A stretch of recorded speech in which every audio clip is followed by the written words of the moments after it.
Hey everybody, and welcome back to my channel, Probation Officer's Perspective. If you're new to the channel, make sure you hit that like and subscribe button, hit that notification bell to all, so you'll be notified of all the new content that I'm pushing out. And with that, I want to thank each and every one of you for all your support. It means the world to me, and I want to thank each and every one of you. As you've seen in the thumbnail, corrupt probation officer, man, stealing money, taking money. So let's dive into that. Just real quick. So as you see, I'm not using the camera right now.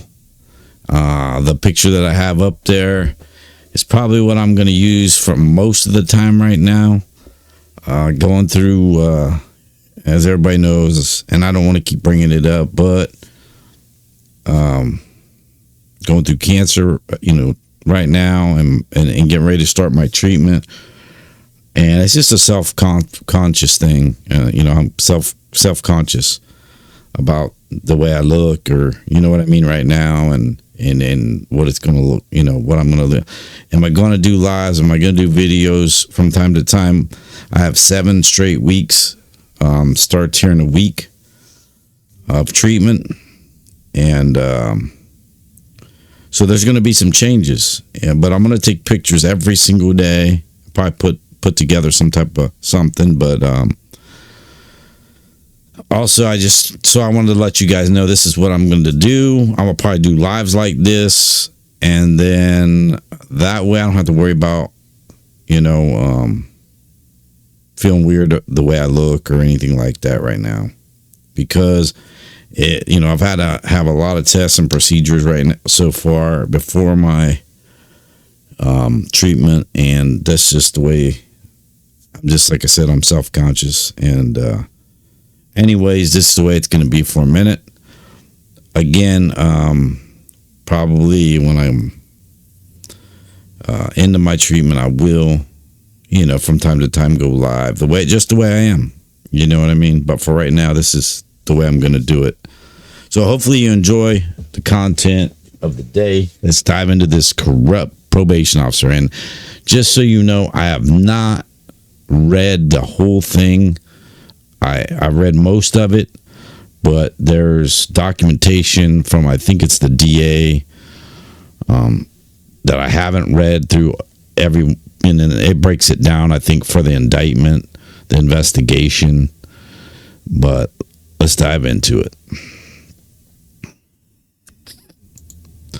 All right. Former probation officer indicted after misappropriating over $17,000. The former probation officer indicted after misappropriating over $17,000 funds collected from probationers in Carroll and Weakley counties. This is in Tennessee. An investigation by the Tennessee Comptroller's Office has resulted in the indictment of Teresa Dillingham, a former probation officer for Supervisory Services, Inc., SSI, after investigators determined she misappropriated at least $17,526.62 in court costs and fees collected by probationers. I don't know who this Supervisory Services, Inc. is, and I'm assuming they hire out just like they do with the prisons. It's a private owned probation office, because they can't, I don't know, because they don't want to hire their own. They don't have the money, whatever. I mean, I don't know, but I'm guessing that's what this is. But just want to touch base real quick. So when I was a felony PO, our office was in the office where the clerk was upstairs on the second floor, the clerk of courts.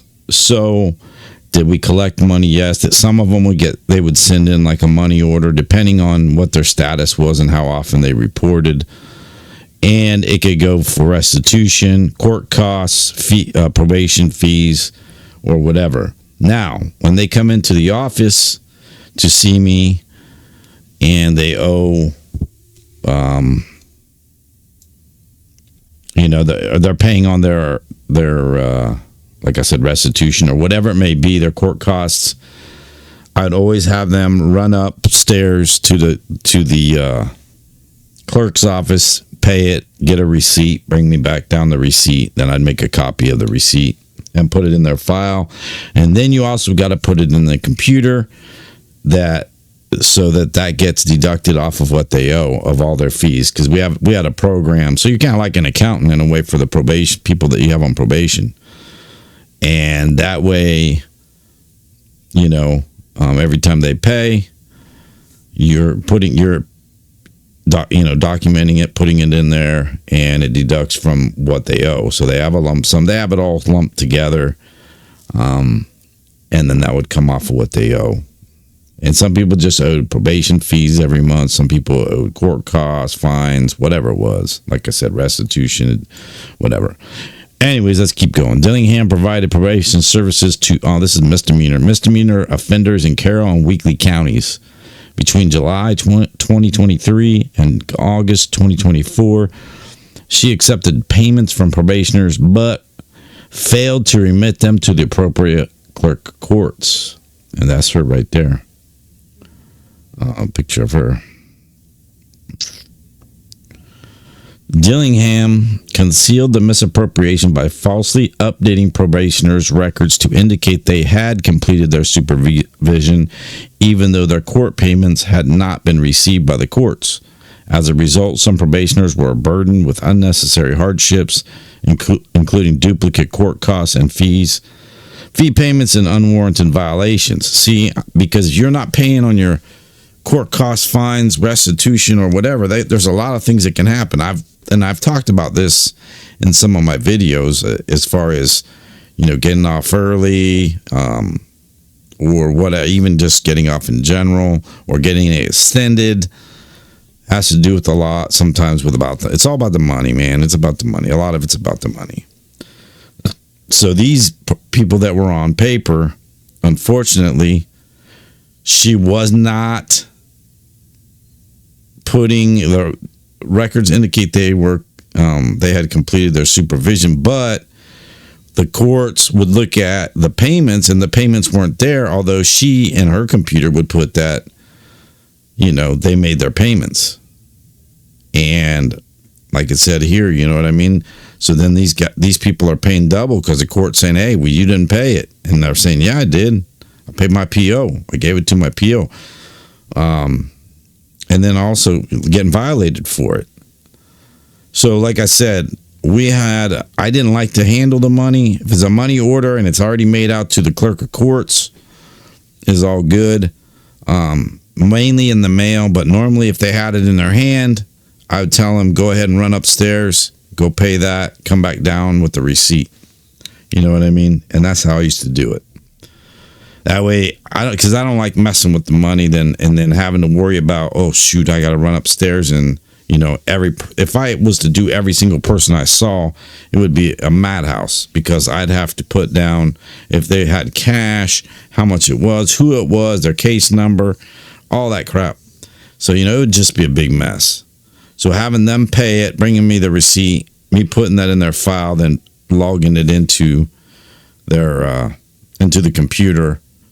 So that's all, and I never had any issues. But my partner, after I had left the department and became an investigator, he was still working there, and he actually got fired he wasn't misappropriating funds, but let's just put it this way. His office was a disaster, like unorganized. And he's a good friend of mine still to this day. I love him. He's a good dude. He was an older guy, and he just wasn't good with computers and things like that. And they remodeled the offices, and when they remodeled the offices, they moved his file cabinets out and all that stuff out. They found a bunch of checks, money orders, all kinds of stuff from people that had paid him. He didn't take it upstairs to the clerk's office, and so it wasn't documented in their he may have documented on the computer. I'm not sure. I don't remember what he told me. I wasn't there no more, so I can only tell you what I was told.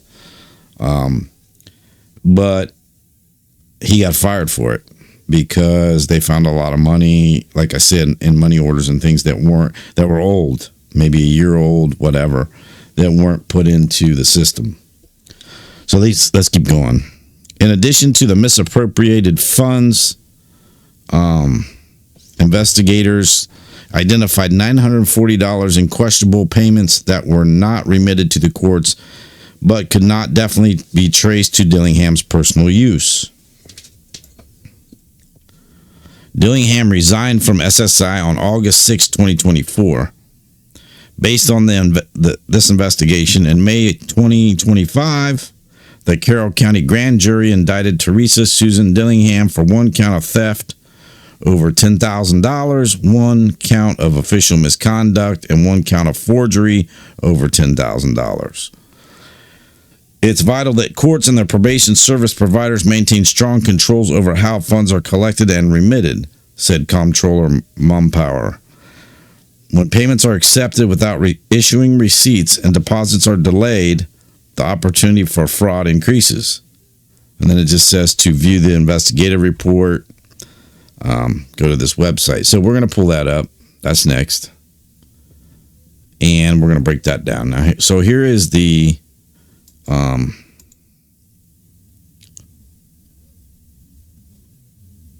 on a second here.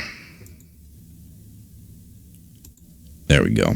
So here's the investigative report for this PO. Comptroller's investigative report, Supervisory Services, Inc. Like I said, that's a private entity. I'm not going to go through all this, everything that everybody, or we'll be here all day. But I am going to go through some of this here.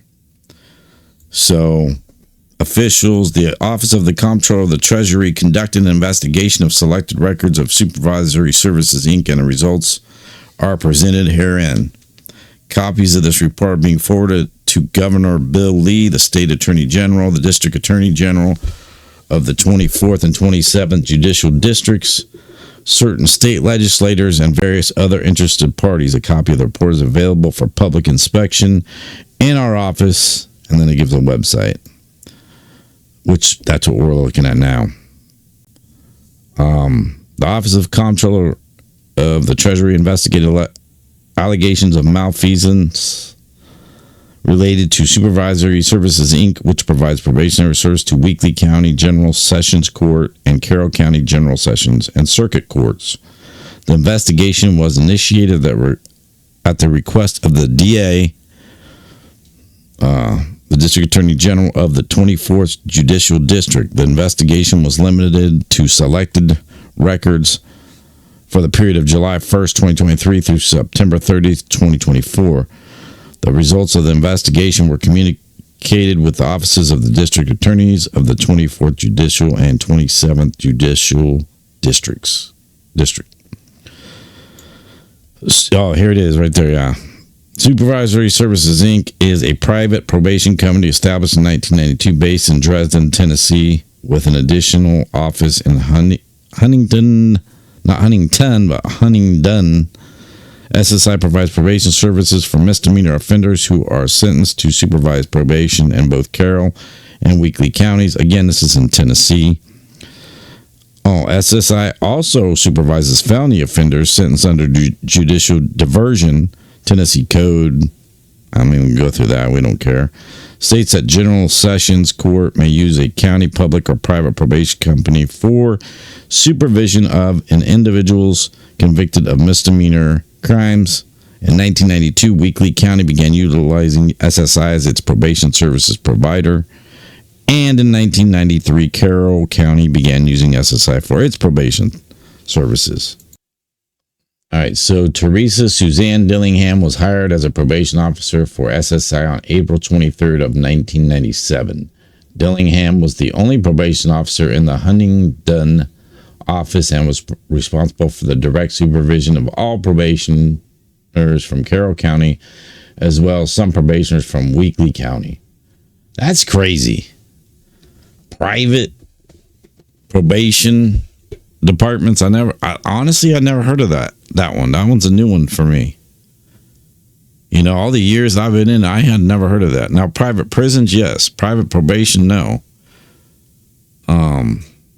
And the fact that I don't know, I don't understand that, how they could do that, and how they would have any, you know, power over the people, you know, people on paper. I don't understand how that works. This is a new one for me. And apparently, and it's been going around for a long time. Started in the 90s. So maybe some of just the younger, you know, not younger, smaller little counties and towns. But how could you supervise so many people, only one officer, that's it, and be in charge of everything? And where's your where's your authority at when it comes to somebody violating or anything? But again, this is misdemeanor. I don't really know how misdemeanor works. I worked felony, so we had all the arrest powers, all that stuff, carried weapons, you know what I mean? Did all that stuff. So as far as that goes, I don't know how they do that. So Dillingham was the only probation officer and was responsible for the direct supervision of all probationers from Carroll County as well as some probationers from Weakley County. Dillingham was responsible for meeting with probationers monthly, establishing court payment plans, and ensuring compliance with probation orders. I just don't see. I mean, I guess the courts could give them the powers, arrest powers and things like that, but as a private, I don't know how they do that. On August 1st of 2024, SSI suspended Dillingham after discovering the payments she received from probationers had not been remitted to the courts. On August 6, 2024, Dillingham resigned from her position with SSI. And this is just, you know, the investigation says limited to selected records from July 1st, 2023 through September 30th of 2024. Who knows how much money she's taken? I mean, she could have took a lot more money than that. You know what I mean? And they never checked. They only checked what they wanted to check. You know what I mean? That's crazy. All right, so sometime around 2018, Dillingham began accepting court costs and fees from probationers. 2018. What year was it that they said that she became a PO there?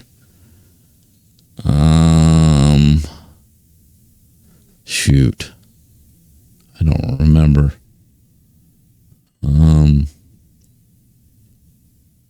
This is 1992, Weakley County in 93, so that's kind of, and then sometime around in 2018, she started accepting court costs and fees from probationers in the form of cash and money orders. Upon receiving these payments, Dillingham was responsible for recording the date and amount received in the SSI computer software and remitting the funds to the appropriate court. Dillingham was the only SSI probation officer who accepted court costs and fees from probationers and the only SSI employee responsible for remitting the funds to the Carroll County General Sessions Court and Carroll County Circuit Court to be receipted by the clerk of court offices or court clerk offices. I call it clerk. It's called clerk of courts where I worked at, but same difference. Other SSI officials were responsible for remitting court costs and fees to the Weakley County General Sessions Court Clerk's office after receiving the funds from Dillingham. So like I said, it's basically middleman.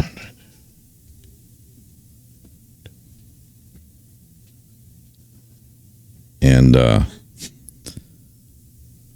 that's crazy. So in July 2024, SSI officials discovered Dillingham had accepted a payment from a probationer for court costs and fees. However, the funds were not remitted to the WCGS. Investigators analyzed official SSI computer software records and receipts from both Weakley and Carroll County clerk's offices, and determined that between July 1st of 2023 and August 1st of 2024, Dillingham abused her authority when she misappropriated at least $17,526.62 by diverting court payments she collected from probationers under her supervision. Ah, man, this corruption crap. I mean, I've seen other types of corruption, and like I wasn't misdemeanor. I don't know how they do things, but investigators analyzed 342 probationers who had active cases. See, now that's crazy. She's the only probation officer. There's 342 cases. Holy shit! I had 100. I think the most I ever had was like 180, or close to 180, and that was like crazy. But let's keep going. Who had active cases in CCGS and were under Dillingham's supervision. Investigators discovered 84 probationers for whom Dillingham recorded accepting court costs and fees, but failed to remit the payments to the court clerk's office. Investigators determined that Dillingham misappropriated at least $15,987.62 from probationers with active cases in CCGS by failing to remit their court payments. And there we go. We're getting into it. Investigators determined that some probationers gave Dillingham blank money orders and sometimes mailed blank money orders to SSI's Huntington office. Dillingham was expected to fill in the payee line with the name of the court clerk's office for which she was receiving the payment. However, investigators identified instances in which Dillingham instead entered her own personal information on the money orders. Look at there. Corruption at its finest. Putting your own name in there. Now, why not? I would never send a blank money order or give someone a blank check signed or none of that shit. It's going to have, hey, I'll pay it if I owe it. But who's it going to? That's where it's going. I'm not going to freaking put no blank shit. If you told me to send some blank shit, then I would know something's up. Investigators reviewed Dillingham's personal checking account and determined that at least 8 money orders totaling $1,830 were collected by Dillingham from probationers in CCGS and deposited into her personal checking account. What an idiot. Investigators identified the following related to the money orders.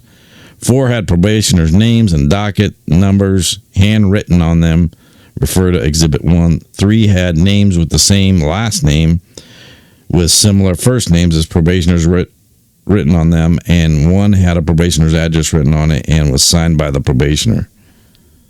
Let's see what we got. Walmart, money order showing, there's her name right there. Boom. $250 in her pocket. Dumbass. Went to the courts or the personal bank.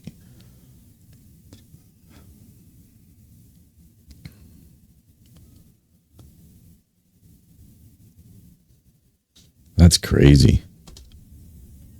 That just blows me away. And this is the kind of shit that really bothers me and gives people a bad name.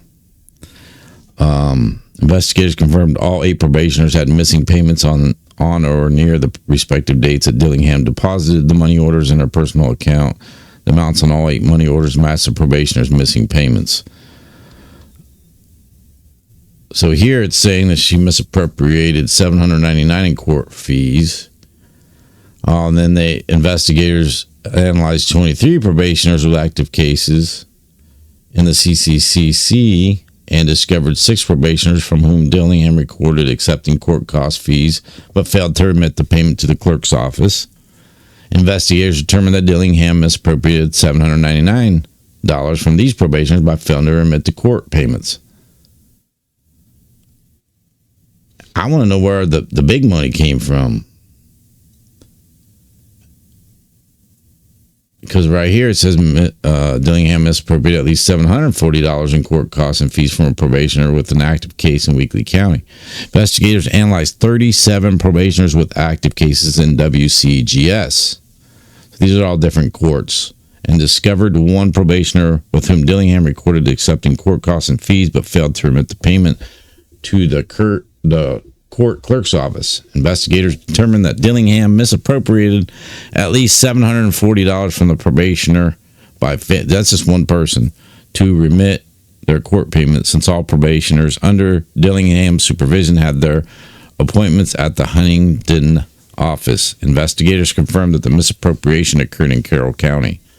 But it's showing right here $15,987.62 in Carroll County General Sessions. Then Carroll County Circuit Court $799. Weakley County General Sessions $740, comes out to $17,526. So I must have missed something here, because I didn't see where that 15,000. Oh, that's right. The 342 probationers, 84 for whom were 84 for whom which she recorded accepting payments, costs, and fees, but failed to remit payments to the clerk's office. She misappropriated at least $15,987.62 from probationers in the CCGS by failing to remit. Wow, that's some crooked shit. I want to read this part real quick, and then we'll be done here. Dillingham concealed her misappropriation by altering status codes in the SSI's database for probationers who had given for her their final court payment, but those who she failed to remit to appropriate court clerks' offices after collecting what were supposed to be the final court payments. Dillingham changed probationer status codes from 01 active probation to 02 release from probation, falsely indicating that the probationer had met all the requirements of their probation order, including payment of all court costs and fees. Dillingham then informed the probationers that they were released from supervised probation. While these final payments would have released the probationers from supervised probation, the payments were never remitted to the clerk.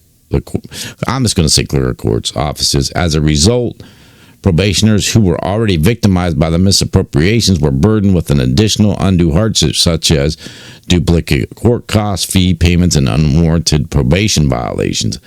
Due to her saying, "Oh yeah, you're released. You met all your stuff, paid all your fines, and all the fines on the money was going in her bank account." That's crazy.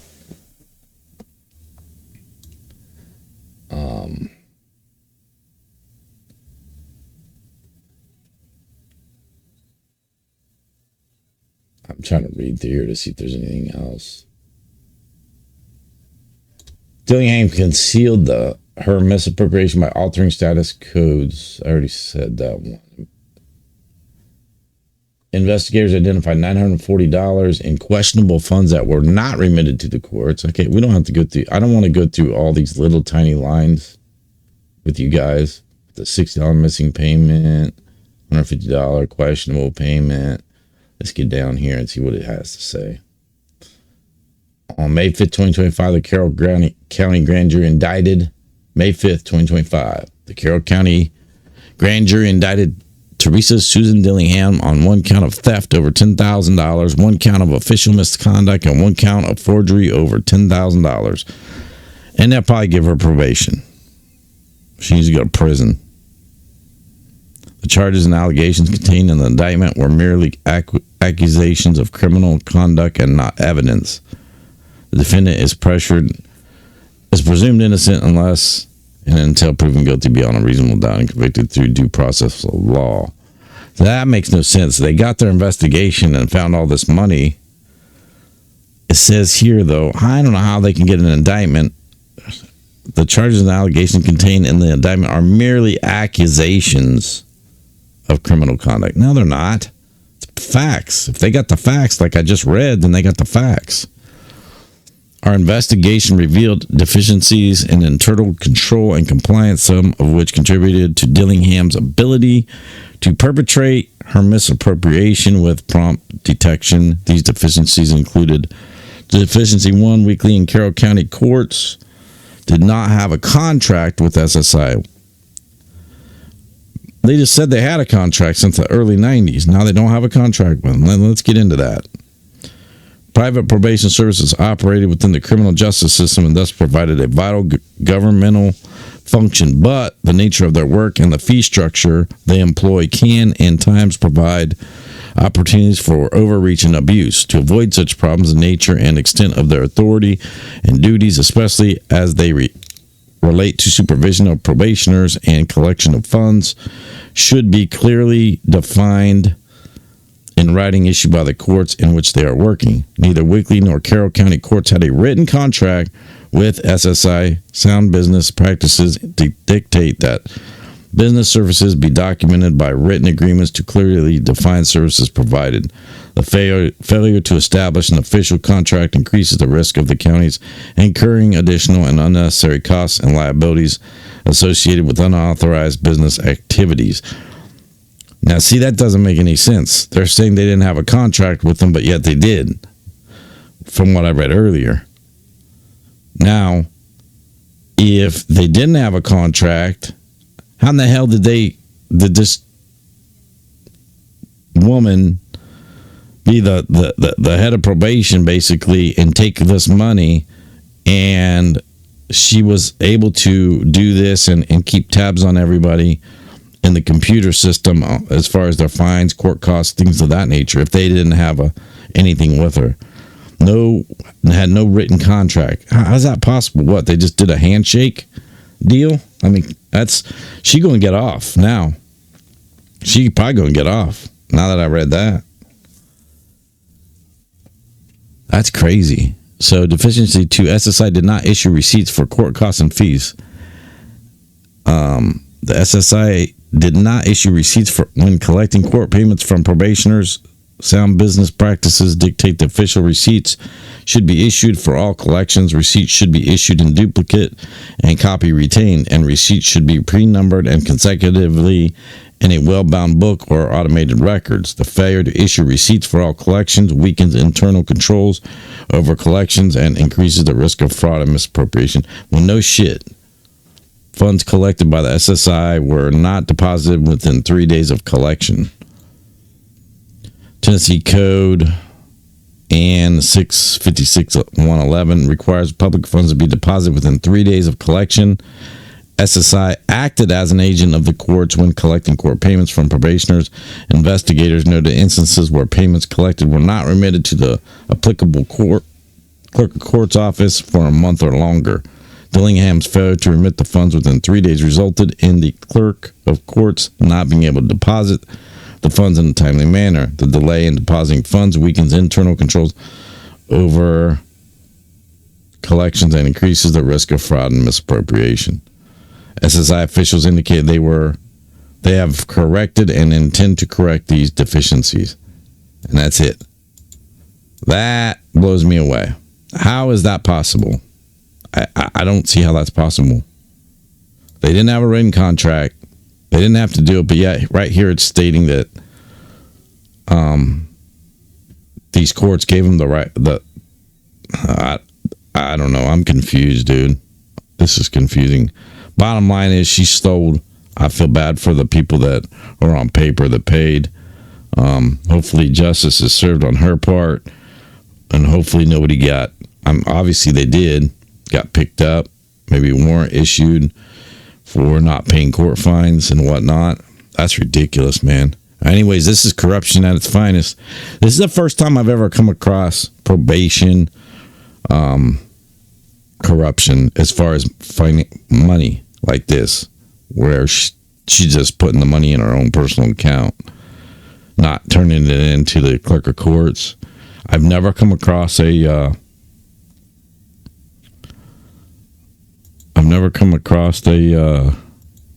case like this. This is something new to me. I mean, I've seen a lot of corruption in other ways, like with the judges and things of that nature, but I've never come across anything like this. So, I don't know. It's crazy. That just blows me away. Hopefully, she goes to prison for that. And I feel sorry for the people that were on paper that paid like they were supposed to and then got violated or whatever for it. But like, then again, I mean, even like, you shouldn't have a damn privately run probation department with one person handling everything. Number one, privately owned. The government should be paying for, have their own office. And that shit wouldn't happen. I'm not saying it wouldn't happen, because there's a lot of corrupt government. We already know that. But I mean, not having a written contract in all those years, what was it, 91 and 92? Or 92 and 93 that hired them, but then they said they didn't have a written contract? How's that possible? You know what I mean? Well, just like I said, a handshake deal? That's the fault of the courts and that privately owned probation department. You know what I mean? Mainly on the courts, really. Not having no written contract with them. So how are they actually keeping up with the records of that? I don't know. I'm confused. If you saw the look on my face right now, I ought to be able to put like little emojis up there so you can see what I'm thinking. It's crazy. I ain't never seen no shit like this before. But it's out there and it happens. And it is corruption at its finest. Probation corruption. Like I said, I seriously doubt anything's going to happen to her. Because they're going to argue that, whatever. I mean, she can't get away with those blank money orders that she put her own name on it. But I think she's going to get a slap on the wrist. That's just my own. I really do. Because then she's going to argue they didn't even have a contract with them. This, that, and the other. I don't know. I think she's going to find a way out of it. Or they're just going to slap her on the wrist because that's the way it is. Because they look stupid now. Now that I read it, the courts look stupid. Man, that's some crazy shit. Anyways, guys, I hope you enjoyed that. I'll probably be going live a little bit later, maybe tomorrow night. I'm not sure yet. But with that, we'll see you on the next one. If you haven't already done so, make sure you hit that like and subscribe button. Hit that notification bell all so you can be notified of all the new content. With that, peace out.